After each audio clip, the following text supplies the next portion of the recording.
سعدنا اليوم بتشريفكم لنا في مدرستنا مدرسة الشهيد صديق بوشويش الصديقي، ونتمنى أن تحمل زيارتكم لنا ولكم كل الخير. زدنا شرفا بوصولكم وزيارتكم لنا التي ازدادت نورا على نور بعد أن وضعت قدمكم أرضها، وزدنا وزاد طلابنا فرشا.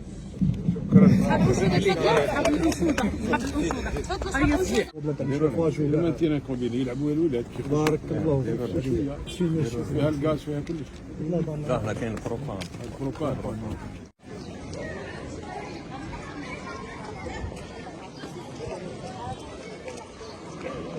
إننا لمحظوظون أن كنا قد استفدنا من برنامج رئيس الجمهورية السيد عبد المجيد تبون من خلال تكفله بمناطق الظل، حيث تم بناء 4 أقسام ومطعم، وهذا ما خفف الضغط على المدرسة، بحيث أصبحنا ندرس نظام الدوام الواحد، وكذلك بحصولنا على الوجبة الساخنة في عز هذا الشتاء. فمن خلال كل هذا نشكر كل السلطات المحلية، وعلى رأسها السيد والي ولاية وهران السيد الشيباني سمير، والسيد مدير التربية، والسيد رئيس دائرة بطيوة، ورئيس المجلس الشعبي البلدي على كل مجهوداتهم وحرصهم ووقوفهم على تهيئة الظروف المناسبة والحسنة لمدرسة التلاميذ. وفي الختام نشكر سيادتكم على هذه الزيارة المباركة. أنا من 80 ما دخلت الوليمة، نكونوا صارعين، عندنا 45 سنة.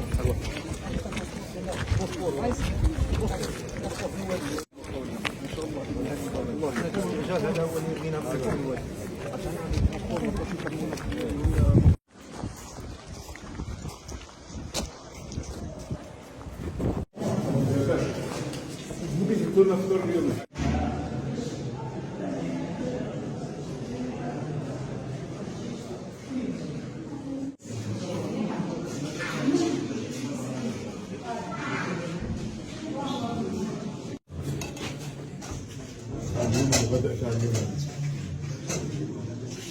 وين بدلها في الشتاء في وين